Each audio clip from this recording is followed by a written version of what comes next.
This microphone is not working very well.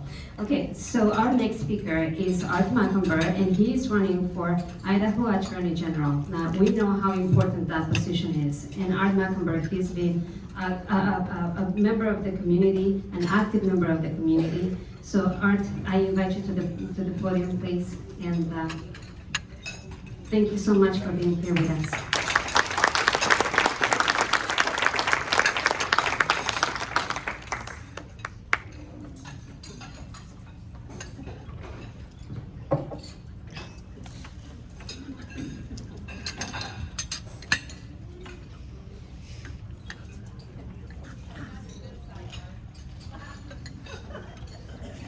It's nice to know that I have a good side. Good to hear that. Good afternoon. My name is Art Macomber, and I am running for Idaho State Attorney General. Does this one not work? How about that? Is that better? Yes. Okay, good. My name is Art Macomber. I am running for Idaho State Attorney General, and I appreciate your time today. This is very much an opportunity. When the old Republican women's groups were over at the resort, there was 15, 20, 30 people, sometimes maybe 40 on a good day. And here you are in a whole room, taking up a double room. So congratulations to the group and those of you who contributed. The interesting part about this position is, why would a guy actually leave the private sector where he's perfectly productive and then go into government and go into this giant bureaucracy, which is, well, it's really not that big compared to some I've been in, and run for state attorney general? And so a little on my background. I went into law when I was 45, and I went with my very tolerant wife, Leslie, in a fifth-wheel trailer to UC Hastings in San Francisco and got one of the top law degrees in the country. And the reason I did that was because it was either that or seminary, and I just didn't think I could do that representation. I've been told that might not be right, but that's okay. I went to Hastings Law. I came up here single-handedly, opened a law office, knew no one. Now, and largely with Leslie's help, we've grown it. We've quintupled the business to 6 attorneys operating in 3 states. Active litigation, civil litigation. I've been to the state Supreme Court 6 times. I have, as an avocation first, before I went into law, and now as a vocation. I've studied the federal constitution and the state constitution of Idaho pretty closely. These are some awesome documents. I just have to say, here you have the Idaho Constitution, and then you have the federal Constitution. Now the federal one, everyone's familiar with, because we all got the Jedi mind trick from the liberals the past 60 years that says what my father always told me not to do, which is don't make a federal issue out of it. And they did. And so now if you hear somebody talk about the Second Amendment, well, that's the federal Constitution, but you don't hear them talking about Article 1, Section 11 of the Idaho Constitution, which actually provides greater protection for your right to self-defense and your right to practice and go hunting and do all the things that you might do with weapons, including stopping a tyranny from occurring. So this is very interesting stuff, but when I study these two, there's a particular relationship I see, and what I also saw, especially 2 years ago, was that our current Attorney General was not doing what I thought an Attorney General should do.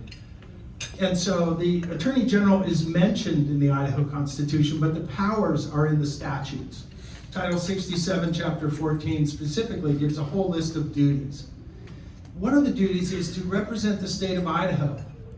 And oh, silly me, I thought if you were an elected official, that the state of Idaho might actually include the people. Well, I think it actually does.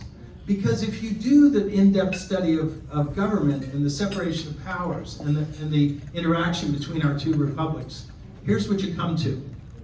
The values of the people of the state of Idaho flow through and created and continue to create our Constitution and our laws, so that the government that's formed and the government that's operating actually supports, upholds, and extends our freedoms according to the values that we love in Idaho.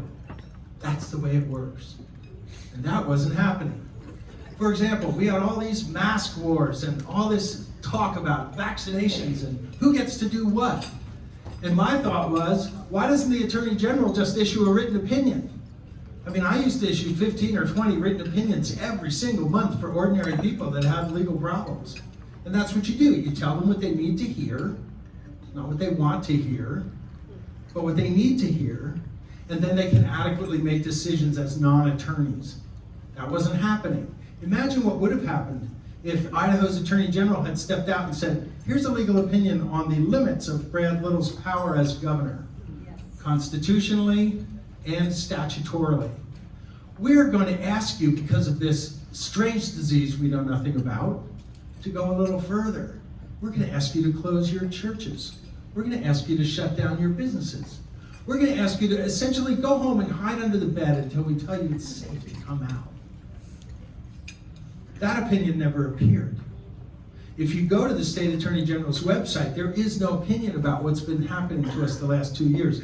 Do school boards in Idaho have a right to force our kids to mask up when they go to school?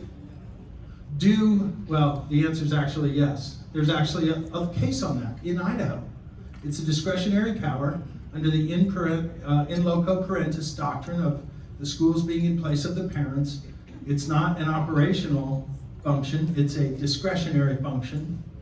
And so in Idaho, yes, they get to do that.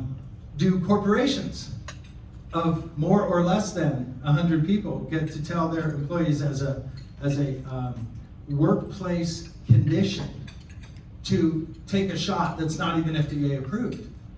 It's in an experimental phase. We know this. Okay, there's all these questions. Not once did Idaho's State Attorney General come out with an opinion. And so I looked at my Idaho, that I first bought a square inch of land in Idaho City in 1976. It was a promotion by the museum board, okay? Never gotten a tax bill. But I have the quitclaim deed for a square inch of Idaho. That was my toehold in the state that I have come to love, and I have never seen such dissension amongst our society as I did this last 2 years. That's not Idaho.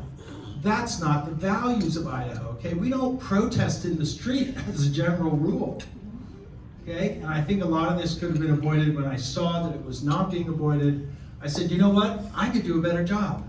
I've studied the federal Constitution. Not only studied it, but I've studied what Joseph Story said in his commentaries about the Constitution. I've studied the common law. If I tell you I'm reading case law right now from 1285 in merry old England, you might understand the level my scholarship goes. And they always say, Art, you can't be too much of a legal nerd. You can't do that. Well, look, somebody who knows the law has to be in this job. This is a law job. It's not a policy job. Yep. So you can ask me my personal opinion on anything, and I'll be glad to tell you. But that's not the way this office operates. This office operates to say, this is what the law is, this is where it stops. If you take the law that direction, you may end up there. And if you take it that direction, you may end up there. And here's some of the other statutes you might run into when you make that law. But the two things that happened, I looked at the AG's office and I said, why isn't this stuff occurring? And I realized our current Attorney General thinks he's the private attorney of Brad Little, and that the people have nothing to do with what he says or does. That's why those opinions aren't there. So that's easy to change. You just account for the Article 1 rights of the people in the Idaho Constitution, and then you talk to the people all the time, radio, TV, travel around, actually answer the phone when they call. There's an attorney trick. Actually answer the phone when clients call.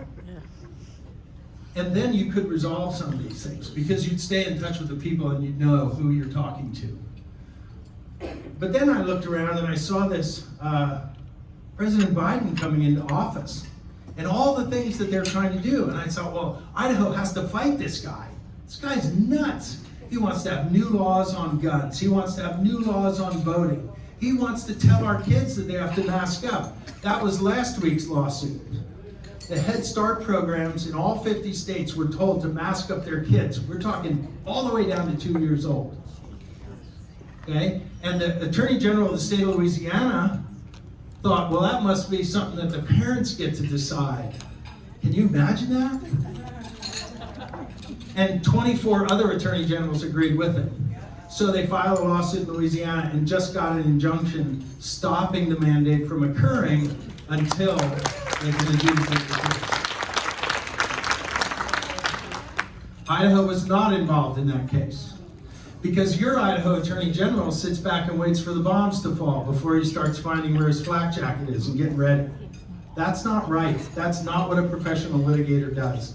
You have to look ahead and see what's coming at you. The Navy SEALs in the Northern District of Texas also got an injunction last week. A guy named Mike Berry works for Liberty First Institute, a Christian organization, to stop the U.S. Navy's vaccine mandate for the 0.6% of the Navy, a little piece of that, who are the SEALs that have yet to be vaccinated. 99.4% of the U.S. Navy is vaccinated today. But they would not accept the religious exemptions. And a bunch of people thought that wasn't right. And the judge's opinion is very clear in issuing the injunction. There is no mandate that can occur to abrogate a constitutional right. I loved it. That's what should be. That's actually a good decision. So we need to fight against the federal government. We need to take a look at this Osha mandate that comes out. Well, obviously it's under-inclusive, right? If you have 99 employees, you're not touched by this mandate. If you have 100 or more, then it applies to you. So clearly it's under-inclusive. It doesn't include any of the reasonable class of people you would expect to see involved. But why does OSHA, this group, it's called the Occupational Health and Safety Administration. And I thought, wait a second, health, safety, nuisance, morality, that's the police power of the states. That's always been the power of the states. Why is the federal government doing occupational safety and health in the first place? So if you don't study the law, you don't see this stuff. The way they did it was, there was a court decision that decided that the Commerce Clause should be expanded because, and if you read the OSHA statutes, here's what it says in the US Code. It says, occupational injury and disease negatively impacts interstate commerce, therefore. And we have OSHA. Okay? That's the way it happened. So if you want to have a lawsuit against this, you have to go right to the heart and right to there and say, this is not a Commerce Clause issue, because if that is a Commerce Clause issue, then why do we have the states anyway? Because doesn't everything affect interstate commerce? Look, you've got lettuce on your plates. What's going on here? That lettuce came from out of state. That's interstate commerce. And how about all the clothes we wear? And the chairs and the tables? Okay, this argument never ends. That's why it's a bad argument. So we have to fight this Biden overreach. It is going to keep coming at us. And I think on the campaign, is 2023 too early to get into office? I would like to go down to the AG's office and go, why don't you just retire, put me in place, I will assemble the strike teams we need and actually do the job that you're not doing. All right. Nice. We have these discussions about critical race theory and what's equity. And, equity was a legal term coming out of the church about 800 years ago. Has nothing to do with equality. You've all talked about that quite a bit. But what needs to happen in the AG's office? Well, let me tell you a story. In 1997, as good business-oriented Republicans, they took all the attorneys working for the state of Idaho and stuck them in the AG's office. Gosh, that sounds good, doesn't it? Well, wait a second. In the Idaho Republic, just like all of them, we have 3 branches. We are the first republics in the Western world in 1791 and forward that have 3 branches. The judiciary was never a separate branch till James Madison thought it should be. And so they took the attorneys away from our legislators who are responsible for making the laws. Now there's There's a legislative services office that has 3 attorneys in it right now. They will not give you a legal opinion, but they will help you write the minutia of the law. So, in Idaho, since 1997, the legislative branch, which is supposed to accept and extend the will of the people into the law, does not have attorneys they can get a legal opinion from in their own branch. No. There's a separation of powers nightmare going on here, folks. I mean, honestly, talk about a conflict of interest. I'm a legislator. I need to figure out what the law is. Let me go to the branch that actually enforces the law, the executive branch, where the AG's office is, and go get a legal opinion on the law that I want to make. So wait, what's the bias there? Would the law enforcement mechanism want to tell you the law that would make it easier to be enforceable, make it as broad as possible so they have as much room as possible to do whatever they want when they enforce the law? The answer is yes. So, the first thing I have to do when I get into the AG's office is measure the workflows. Okay, there's 220 people more or less in the office, including paralegals, receptionists, division chiefs, and attorneys. There's about 127 attorneys. And I've hired and fired attorneys, so I know it's tough to get an attorney. It's like getting a squirrel out of your attic, okay? But you can do it. Okay, there's no civil service, there's none of that. So I think the first thing I do as a private sector guy who was with the telephone company for 10 years, I saw divestiture, I watched it go down, I was involved in it. I was in a 5,000 person division at the top in the division office with 4 other managers, okay, managing 5 districts, managing 5,000 people on the ground. What you do is you go in, you figure out what the process is, you figure out what's going on, and what I thoroughly expect is once you identify the work that's actually legislative oriented, then I gotta get rid of those attorneys.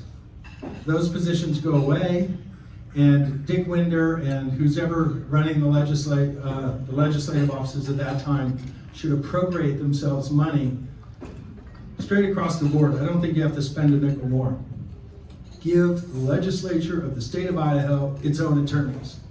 So that when Mary Souza or someone else wants to get information on a bill they'd like to put forward, they can go to their attorney, have attorney-client privilege, and that attorney will go, I can give this woman a straight shot because there's an attorney-client privilege, there's protection, and I can tell them what the law is in writing before they try to make the law.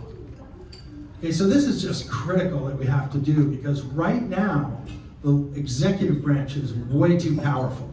Brad Little is actually allocating money that came in from the federal government during the pandemic with absolutely no input from the legislative branch. Okay?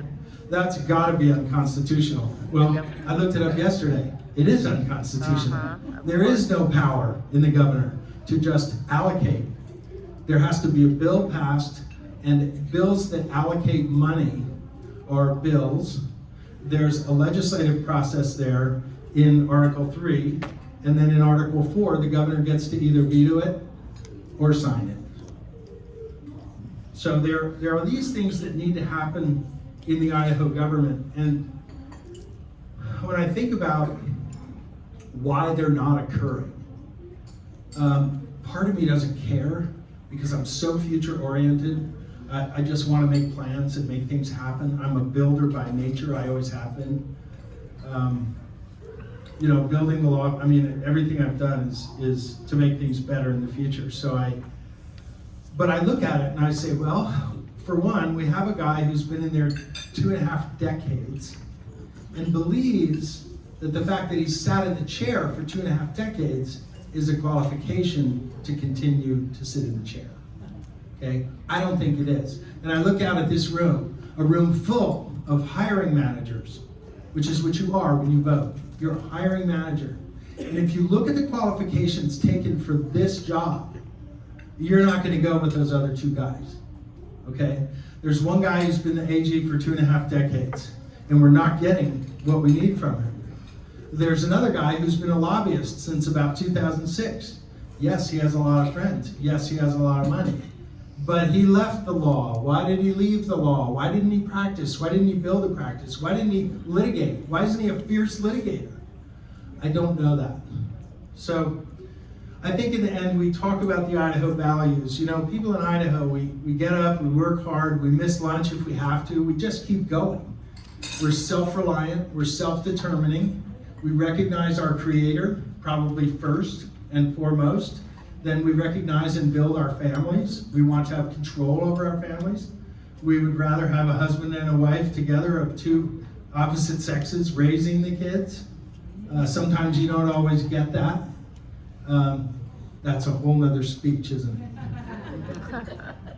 The end result is, I think that I am ready to go.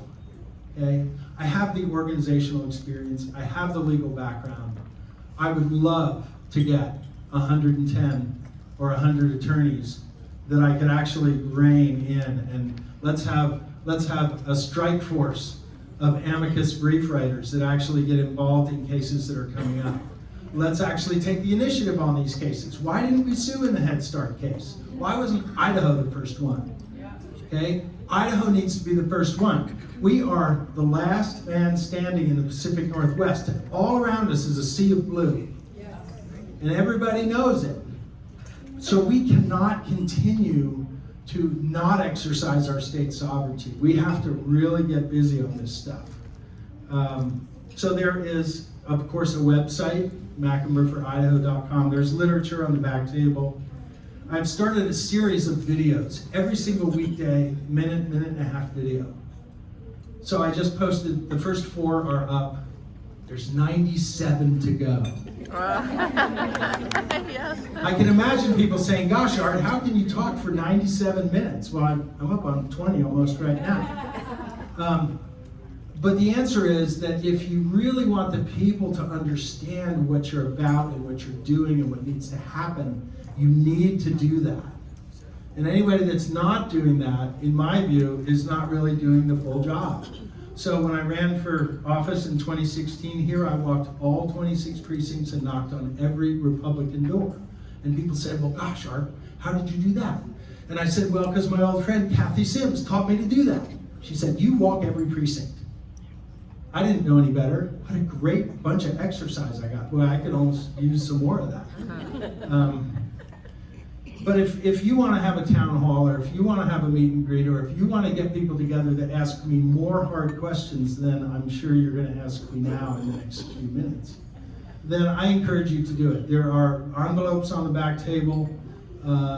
These campaigns are incredibly expensive. Leslie and I are driving to Southern Idaho tomorrow, and we have about 14 or 15 meetings to attend where I'll be speaking throughout Southern Idaho through only the 20th, and then there's room on the schedule. So we're trying to keep up with it as we go. There's business cards, placards, all that kind of good stuff. So I think that that if we really want to turn Idaho around, we have to be serious about who we hire into these positions. I have done the work. I am ready to serve. I have 2 clients left in Montana, and the rest of my practice has been transferred over to the other 5 attorneys. They're going for it. So now I'm at Idaho's beck and call, and I'm looking forward to service, and I appreciate your help in getting there. Thank you.